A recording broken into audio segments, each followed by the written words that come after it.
Hello, everyone. How are you doing? Welcome to the webinar of Revamp Your Training with a Strategic Learning Blueprint. My name is Dave Ballard, and I am the VP of Marketing at eLearning Brothers. I've been here for a number of months and have just enjoyed it tremendously. And we're excited that you are here today as well. We're going to talk about some in-depth options on how to really set up a training system, how to really improve your training so that it really helps your organization achieve some great things. So let me go ahead and just go over the garden variety items first before we get into this webinar. If you have any questions, go ahead and put that into the question area, or you can put stuff in the chat. We have everybody on mute right now just because we have a number of people on the call, and we will stop periodically to go over those questions. Before we get started, let me talk to a little bit about who eLearning Brothers is. eLearning Brothers has been in business for 12 years. We have over about 150 plus employees, and we specialize in a variety of different areas. Here on our website, you can see that we provide solutions that amplify learning, and we really help people build and become e-learning rock stars. I mean, literally, that is one of the things that we push people. We throw the rock on gang or the rock on sign quite a bit, and we loved helping organizations achieve more. So what we do is we provide solutions that amplify learning, and those solutions are based around learning platforms, gamification, virtual reality, course authoring, custom solutions, and video-based marketing. So we have a variety of areas that companies can improve the way that they're giving learning to people. And that actually helps us go into the next step, talking about Treion Muller, who is our Chief Solutions Architect.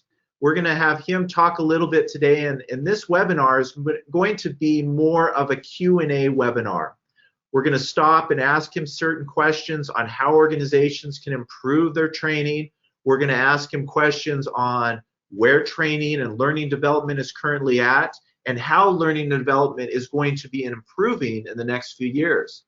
Plus, we're going to talk about an exciting new program called the Strategic Learning Blueprint Program. And so before we have Treion start, let me just make an introduction to who he is. Treion is the newest addition to eLearning Brothers. He is our Chief Solution Architect, and he is the rock star behind the Strategic Learning Blueprint. He has about 20 years of experience in developing and strategizing a number of learning and development programs, and working with some of the largest L&D players in the world. And so we are just lucky and excited to have Treion with us today. And so Treion, with that, go ahead and say hello. And did I miss anything in the introduction? Less is more. Yeah, it's good to be with you all today. And rock star, I've never been called a rock star before. I definitely don't have a rock star face. You can totally switch the picture if you want to. No, it's great to be here. It's great to be part of eLearning Brothers. I've actually known Andrew Sibley and his brother Sean when they started eLearning Brothers back 12 years ago. And then when members joined the group, like Rich and Todd helped them to lead the custom group a couple of years later. So I've been very familiar with all the great things that the eLearning Brothers company has been doing and the acquisitions. There's some really cool technologies and products that enhance the learning experience. So I've been intrigued and excited that I can now work with that. So I think one of the questions that you're going to ask me, Dave, is what I do, I think. Let's go to that, maybe that first question, because that'll tie into what I'm saying. You got it. So, you know, you were brought on as the Chief Solution Architect, and maybe explain to that what that is. Like, what do you do, and why are you certified to help companies? And give me a little bit of background about your learning and development. A lot of organizations don't really have a Chief Solutions Architect, but what does that encompass? Yeah, the nice thing is the name says what it is in a lot of ways. So my goal, and I say this up front because I think it's important for people to understand, when I was hired, it was not to be part of the sales team. my role is to help the eLearning Brothers customers with your solutions and your training and development initiatives and projects, and how you can revamp that, update that, upgrade that, because we're living in a time of the modern learner, right? We all modern learners. We all are consumers, digital consumers of information. We've been conditioned over the last 10, 12, 15 years with having our smartphones in our pockets, having access to the internet and instant answers just in time when we need it. So we've all been conditioned differently. So we have to really think differently about our training and development. So I've been brought in to help our customers, not just with the transactional side of things, as in we want to buy an authoring tool or a cool VR custom product or whatever it may be, but it's an and strategy. So it's for me to say, why do you want to do that? And do you need my help to look a little ahead and see what a great solution would be for your specific learners in your specific company? So that's what I'm here to do, is to meet with folks that work in training development and help you with your to architect a custom solution for your specific and unique needs, because we all have different learners, we all have different cultures and different expectations. So hopefully that's a high level. We'll go over the details in a minute. Oh, well, wonderful. You know, Treion, one of the main things that we get, a lot of our sales guys talk about this. I know a lot of our learning and development senior leadership gets this a lot, is what has happened over the past 5 to 10 years, right? We've had some very hard things with COVID where we've been forced to change the learning and development space at the different organizations we work with. There's been a lot of change in the L&D space in the last 5 to 10 years. What are some of the major game changers that have happened in the last 5 or 10 years, and what are you seeing? What are organizations using? What are the successful organizations using? That's a good question. So here's what's happened with any revolution. There's a lot of change, right? And we're part of this digital revolution, and it really is a hockey stick kind of a amp up. Like we have so many new technologies, apps, tools, platforms. I mean, you name it. If you think anything related to learning and development, how many new innovations and exciting new products there are out there.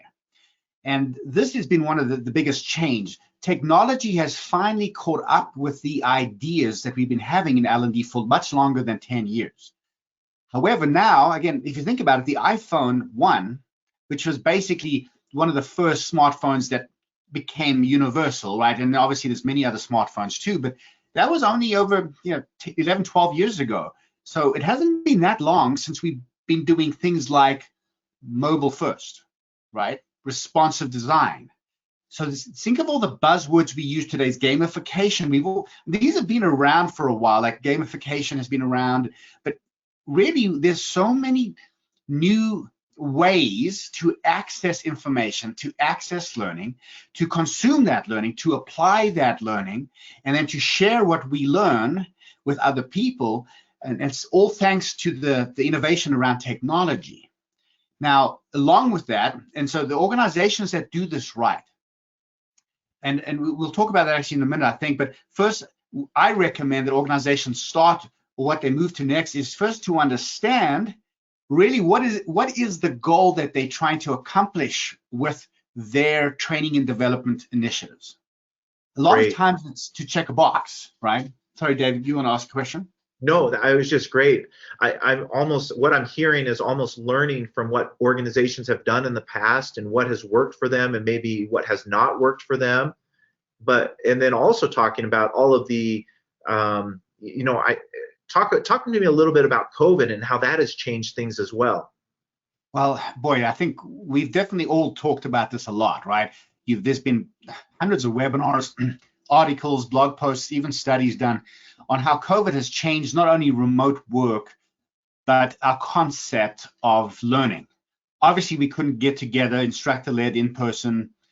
So most people did a good job of moving their content online. And they did, Zoom, we in GoToMeeting right now. There's so many different platforms that you can use, WebEx, Adobe Connect. So people moved to the synchronous online platform quite easily. And that's because it's very similar to what we do in person, right? We share a PowerPoint. We have a group with us. We have questions that people can ask by raising their hands or putting in the chat pod or the question pod. So that we've done pretty well. And COVID has been a catalyst in my mind. We were moving there already, right? We were moving already to do more digital stuff. But COVID was obviously a catalyst to that. However, let me just be very clear. There will still be place for ILT. Instructor-led training in certain instances is still the best, and I'm not saying throw it out. I'm just saying our eyes have been open for the ability and the option for us to use other technologies and learning tools and platforms to facilitate the change in behavior we want in our employees. Wonderful. With that question, what do you predict will happen in the next 3 to 5 years, right? I mean, we are in a multi-billion-dollar industry, learning and development. It is changing constantly. What are some of the technologies or thought processes or just the general layout and landscape of learning and development? What's going to happen in the next 3 to 5 years? So I'm a huge believer in looking outside of the L&D industry for innovation. And not because innovation isn't happening in L&D necessarily, but usually they lag behind some of the other innovation. So we are right now doing some great, at eLearning Brothers, for example, we are not lagging, we leading when it comes to certain things like gamification and virtual reality in ways that no one else is doing it. But I like to look at consumer behavior. Take a look at how consumers of information, how they seek information, how they interact with their apps, with their social media, how they use or utilize apps and other electronic tools to make their lives easier. Now, and one thing I'm going to predict is, if you look at the history of e-learning, for example, it's been a clunky machine for a while, although there's some beautiful things we can create nowadays with these authoring environments and tools. But in the past, it was very much this old school, looked like a PowerPoint and you click through it. It looked terrible. It was kind of a boring experience, but that's changed and evolved over time. This evolution, in my opinion, is going to continue to happen. And it's going to happen in that I think we're going to move more and more to this Google mindset of, I want just-in-time answers to my just-in-time questions or problems. So to do that, we need to start facilitating e-learning or digital learning or just-in-time learning for our learners, because remember, they are busy. They have their day job. They have responsibilities that stresses them out. The last thing people want to hear nowadays is the word training. It has such a negative connotation because of all the baggage that comes with the past 20 years of the awful things we've gone through. Even though that's changed and there's some really cool digital and e-learning products out there, there's still this baggage. So you want to be able to put that in the seams of the day. Instead of going to a training event, I think what's going to happen is it's going to become more of this, oh, you're going to be continuously engaging information that's going to teach you what you need to know, when you need to know it, and allow you to then share what you learned, when the wins or the fails, with a community of practice, with people that are in the same role as you across the company. And there's so much benefit when it comes to the community, and so much wisdom when it comes to the community. So I think that's one of the things that's going to happen, is that we're going to have to, we will still have the predictive, the prescriptive learning. We will still have the linear, go through things, because people still need to go through certain information. That's going to look better. It's going to be a better experience. I think it will be able to be consumed in chunks or bite sizes. And I also think I also think that individuals in their day job, in the moment they need help, they'll be able to find it because of the great platforms we have now, the ability to filter and search and to find bite-sized answers to my bite-sized questions. And that's going to be important to how we do that effectively in our organizations, because if people have to go digging in a manual or go digging in an e-learning course that looks like it's 20 years old for an answer, guess what? They're not going to go there. They'll rather just Google something and find something at random, as opposed to go through the training you've paid for them to go through. Thank you. You know what? And this is where I want to open it up for questions for those people that are attending right now. I want to talk about some of the common challenges that organizations have around L&D. I want to create a little bit of the pain here, because there are some things that really stink. You did talk about it, right? People don't like training. They don't like boring training. It just doesn't help anyone. They need to, a lot of the people that work in the L&D, they need to have and show a good return on investment, because they're spending all of this money.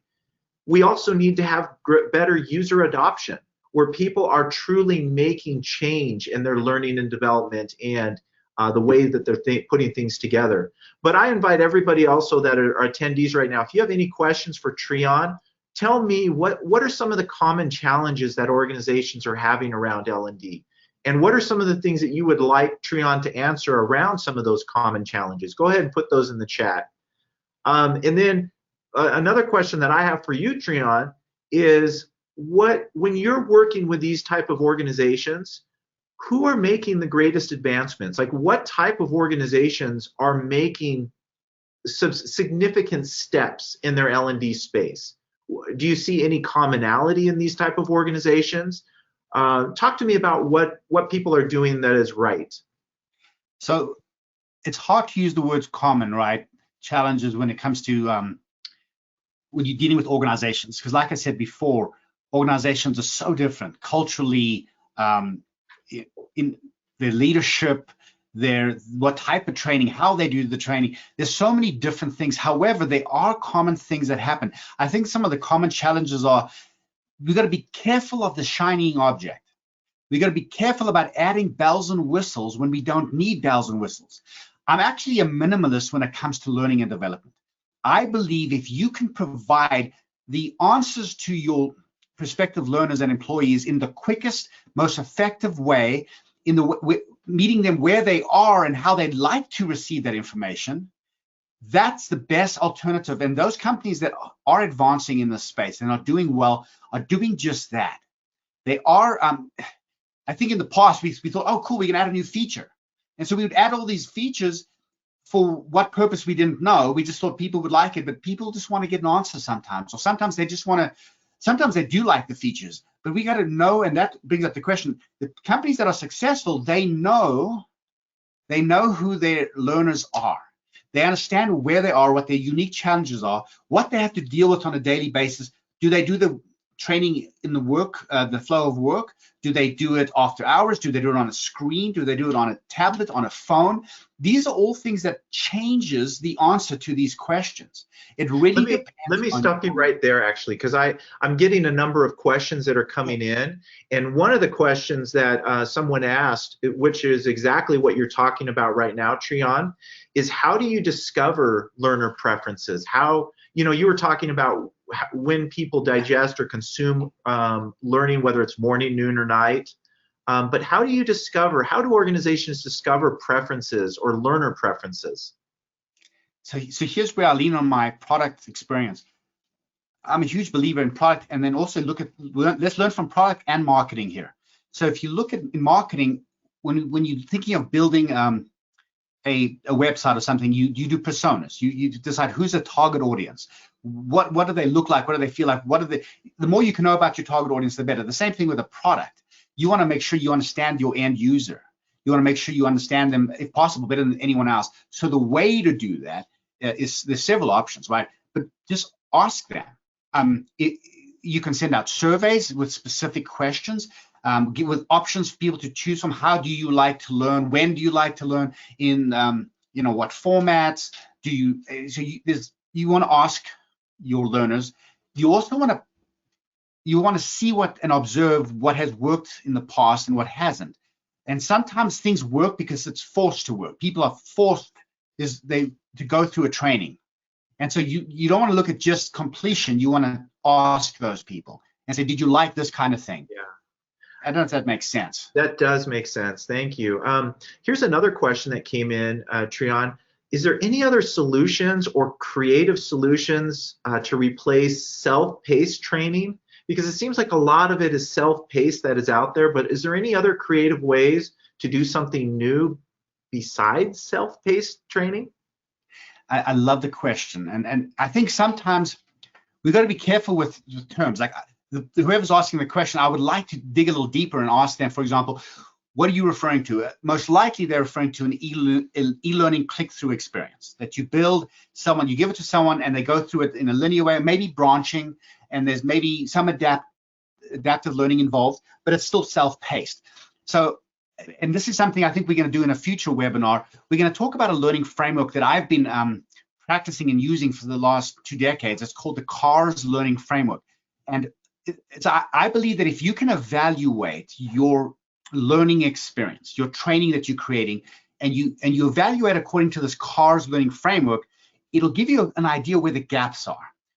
And so just very quickly, CARS, the C stands for 2 things: content and curation. So how are you, whose content is it, and how are you creating it? What is the formats and delivery mechanisms, etc.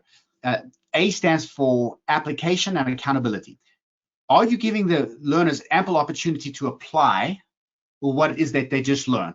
And are they being held accountable in some form or fashion to that application? There's actually 3 R's, and that is reflection, there's reinforcement, and routines. Do you provide opportunity for them to now reflect on after they've applied it and they've been held accountable on what's working, what's not, so they can make adjustments? And then how do you reinforce the principles they learned? Because as we know through lots of studies, including starting with Ebbinghaus with his forgetting curve, we forget what we learn unless we get it over a spaced learning time period. So reinforce the key concepts, maybe the key applications, and then help them with routines. We learn a lot from this in Atomic Habits, in the 1%, in stacking your habits, in creating routines. If you can then, because remember, you're teaching them something, you want them to apply it on the job, and you want it to then continue to grow in that. So you want them to create routines in their days and in the weeks so that they continue to apply it and can go somewhere to get it. And the S, by the way, in CARS stands for the socialization and sharing. That is very key in our world today. We need to be able to socialize and share, again, like I said before, not only the wins, not only the good things we did. We got to encourage and reward people to share their fails, because that's often where the greatest learning takes place. So that's a whole process that that I go through with customers, where we look at your training solutions with regards to this CARS model, because most people do the C really good, content and curation, and they do a subpar job with application. So some people have C and A, and that's about it. Sometimes there's an S in there with some kind of sharing and community. But if you want behavior change, which is why we buy training and development, we want to close skill gaps, then you need to engage all those parts. You really do. And most platforms nowadays and technologies allow you to do that. So to answer your question in a roundabout way, that's more than self-pace. So self-pace could be part of the content and curation, but you could include other forms, including groups and communities, including certain reinforcement strategies or group meetings. Like think of book clubs for learning and development in cohorts. So those are just some ideas. Thank you, Treion. We accomplished exactly what I wanted to accomplish here. I have multiple people have entered in questions that they want to ask you. And what we've done is we've discovered there's a lot of pain when it comes to learning and development, whether that's you're brand new at an organization and you're coming in and trying to find out what the culture is and how people learn, or you've been at an organization for a while and you need to understand what they need to do to move forward, because there really is a language that is spoken at every organization on how they learn, on how they get training done. And at times we're approached with a number of organizations that have gaps in that learning and need help to find new and creative ways to really improve the way that they do learning, and how people digest that learning, and how they really make true change in their organization. I feel like it's going to be good to skip to this question. I want to talk about what the strategic learning blueprint is. I know that you really are the author of the strategic learning blueprint, and what's amazing about this program is the assessment is actually, it's free to do the assessment. Am I correct? Yes, and actually the previous question you had up applies to the assessment. If you just go back one, I can talk about this, but the one practical advice I have for any organization, when you want to consider what you want to do with your modern learner, which is, again, all of us, it's the people, you want to retain your employees, you want to develop them, but you also don't want to just check a box and say, okay, they've completed training, because you want to make sure that it's effective, that it retains them in the future and helps them with their job. So the first thing I would do, by the way, is something I learned at Franklin Covey when I worked there was habit 7, sharpen the saw. I would take just a quick pause, and complete this free assessment, because it helps you to understand where you are on your learning journey, on your learning strategy currently. I have these 3 sections. You break down what type of learning expenditure that you are currently spending on learning per employee per year.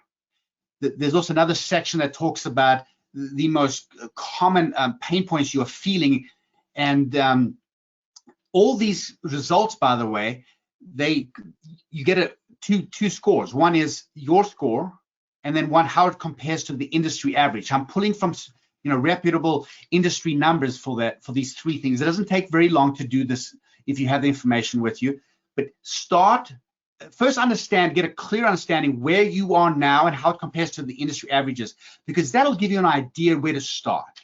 And that's actually step 1 in the strategic learning blueprint, is to do that assessment, the learning diagnostic.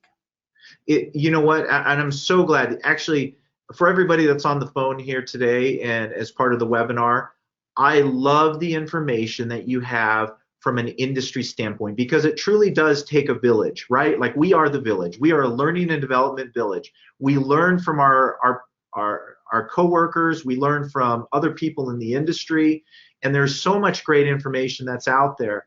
But I guess that one piece of advice is to understand where you're at compared to the industry.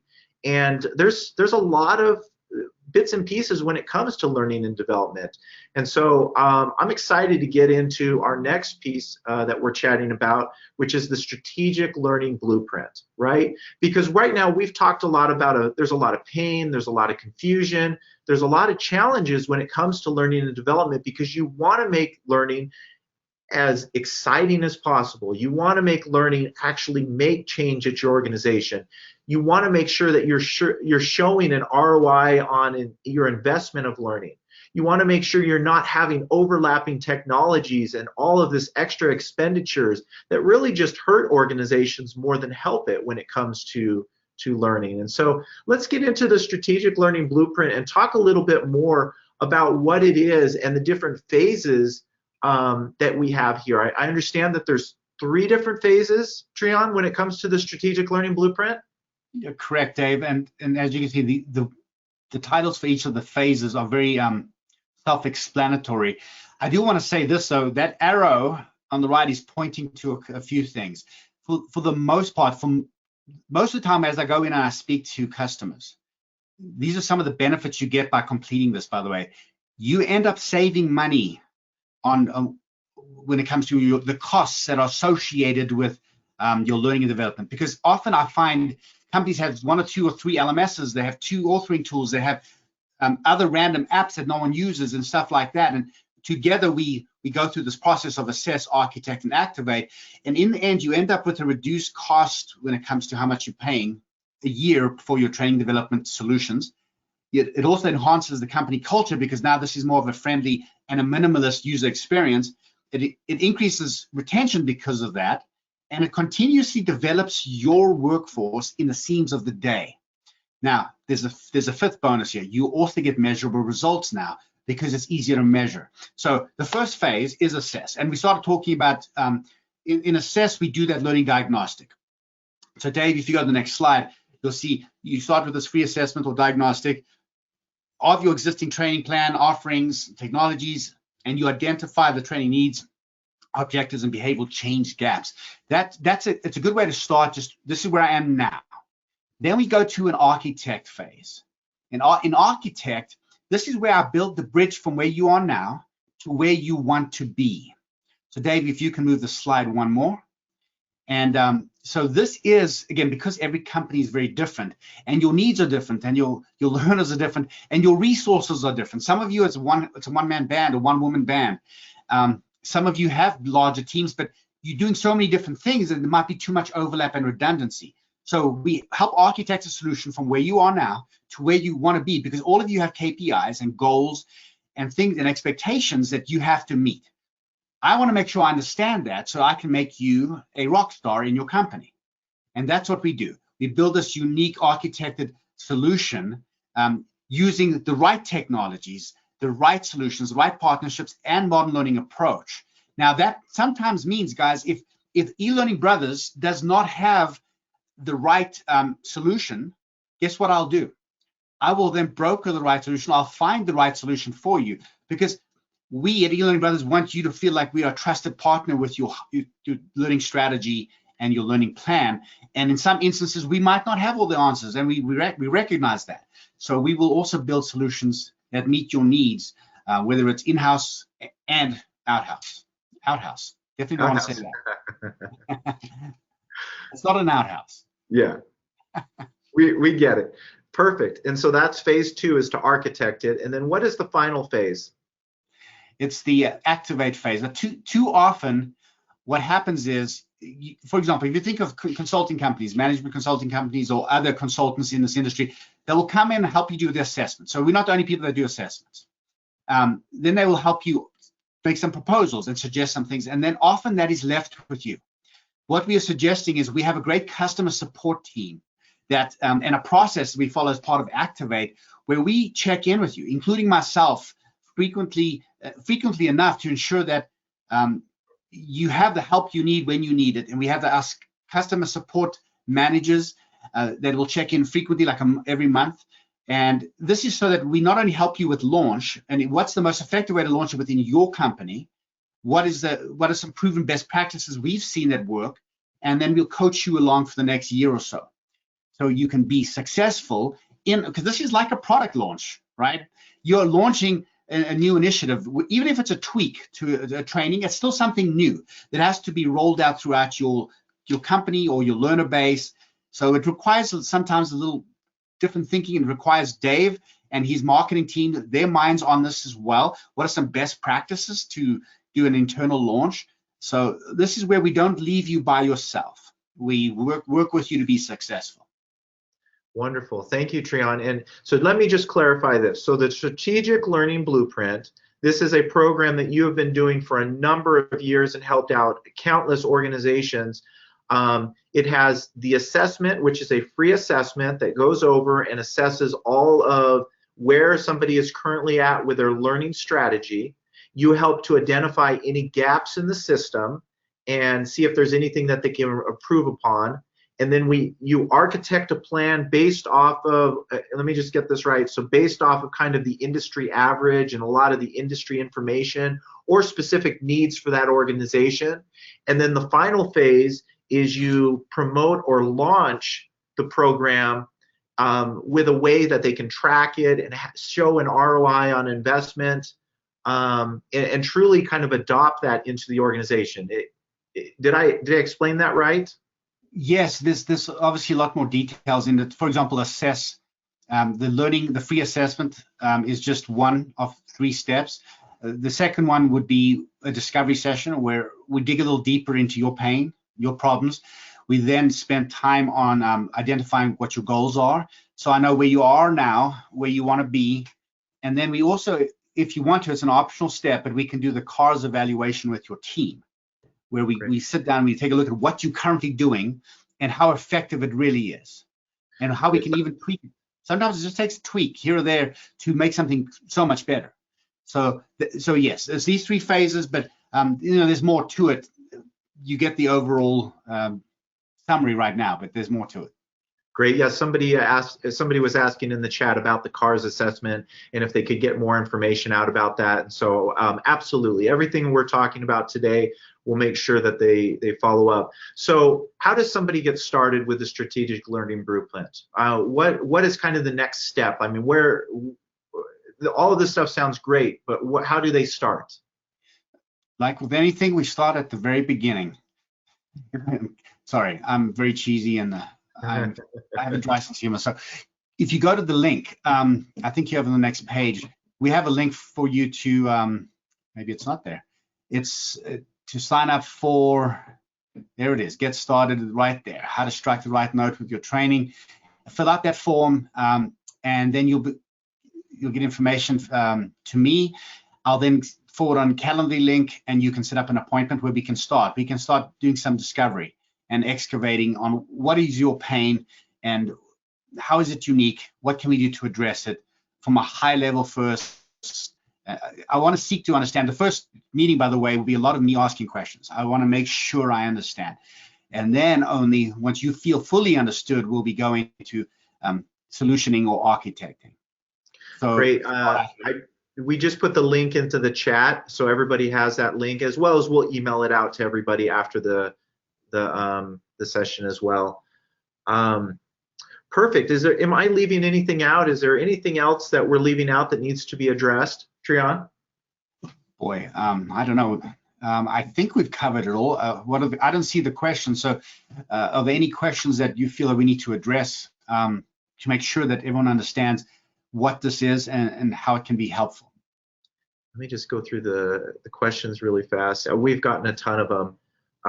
One of the main thing is somebody mentioned that they're looking forward to something more than boring lectures and PowerPoints and talking heads. Amen. Truly just changing it to virtual and e-learning courses, and they're excited to just change the culture of organizations. And one person asked, being new to an organization, how do you do that? Like, I guess there's a lot of questions about that, like changing the culture of an organization. That is such a big, that is a big question. So what I'd like to suggest is start within your circle of influence. Start where you have influence. And that sounds like, if you're attending this webinar, it's in the L&D space, which is a great place to influence culture. I'm with you guys. I can't stand even this. Like, this is not ideal for learning. Like, this is an information webinar, and it's a kind of a question for you guys, the information. This is not meant to be a training and development session. If it was, we wouldn't do it as a talking head and a PowerPoint. I'm not a big believer in that at all. I was on stage with Elliot Maisy. If you guys know Elliot Maisy, he's kind of an innovator in the space. He has something he calls Learning Conference every year, and he's a brilliant thinker. So he had me and a colleague at the time who we just written and published a book about effective virtual instructor-led training. And he asked a question that has stuck with me till this day, because, and I agree with him. He said, why do we have hour-long webinars? What happens if we can answer a question or provide the information in 11 minutes? And I've always believed the same thing. Just because we have an arbitrary calendar that we all like to keep organized, it doesn't mean that this webinar, for example, today couldn't end in 5 minutes. Let it end when it ends. We don't have to force it to be an hour. And sometimes we do that with our training. We instructionally design, and I've done a lot of this, a 1, 2, or 3 day training, and it's like, we need another 2 hours. So let's manufacture an exercise, even if it's not necessary. It's additive. It's extraneous. It's not necessary. And we do that because we want to package our products and say it's a 1 day training or it's a 1 hour e-learning. And we do this, and it drives me mad. You don't have to do this. And that's the thing, because when we consume information, when we interact with our apps, you think of what the apps do. They make our lives easier, and they are customizable to our needs in the moment. If I'm on my Calm app and I want to meditate, I can do it for 10 minutes, or I can put on the sleep music and put it before I go to bed at night, and that plays for the whole night. Do you see the difference here? It's me selecting. It's choosing my own adventure. With the authoring tools, and the incredible technologies we have at eLearning Brothers, we can do that. I love the fact that we can, once I understand your pain and you understand your modern learners, we can create a custom solution that is engaging. It's something that people want to get into. For example, Dave, I'm going to stop here, but I attended the Jeopardy game that the game agency puts on every week. If you guys want to change culture, do yourself a favor. Now, Stephanie, if you can find that link for people to sign up for that, that'd be great. But if you can attend, it's 30 to 40 minutes. That's it. You end up being part of a group of people from different companies, and you participate in one of our gamification exercises. And it just happens to be a Jeopardy game, and we're the only company that has the right to use Jeopardy, that name. And it is the funnest experience you'll have. And you'll see how you can use that to teach and train your people in unique and fun ways. That's just one way to do that. So what I'm saying is there's so many options for you to create excitement and cool learning experiences. Cool. Thank you, Treion. I completely agree with you. We live in a society now. We live in a very impatient society, and people consume messages on how they feel most comfortable, whether that is through email, text messages, phone, social media. And unfortunately, learning and development has to be marketing and sharing information about learning on all of those different platforms. They have to help people by generational learning as well on how they can understand these different items. Here's a few reasons why people work with us. We have a proven process. We're on time and on budget. We're award-winning, and we've been doing this for a number of years. I share with you that I invite you guys to go to this link or to go to the link that was put into the chat and go ahead and fill out your information, and we will do a free assessment for the Strategic Learning Blueprint. And we can get some more information and find out what your individual pain is. A lot of people have said, well, I'm a very technical industry, right? Or I'm a very specific type of industry. We get that all the time. And finding out what the Strategic Learning Blueprint is something that has truly been a need for the organizations that we work with. And so we're excited to have Treion together with us. He has a lot of experiences helping organizations set up a clear and concise path to moving forward and really making sure that we're not wasting money with our learning development and getting behavioral change that is more than a boring PowerPoint, that is more than a session that has to be an hour long where people just aren't getting the needs that they want out of that. So I want to thank you, Treion. Thank you so much for just jumping on and answering a few questions today. Thank you to everybody else that has joined our assessment, and we hope that you've enjoyed this webinar, and we will definitely send this out. A lot of people have asked if they can get some information out about this, and we will send that out as well. Treion, anything else that I'm missing? Just Stephanie did a great job in finding the link to sign up for the Jeopardy game. It's free, and you could actually win some Amazon gift cards. So it's really cool. It's every Friday at 1 p.m. Eastern time. It doesn't take longer than an hour, and you'll get to just a glimpse into some of the cool things we can do at eLearning Brothers to create learning experiences that people actually want to participate in. Wonderful. And I'm not even in sales. Wow, I sound like a salesman. Well, yeah, me neither. I'm in marketing. You know, I just love learning and development. It is such a fun industry that we are in, and there's so much great stuff and so many good ideas. If we share these ideas, we can collaborate and truly help your organization bring your learning to the next level. So thank you, everyone. Have a great day, and we appreciate you attending the webinar.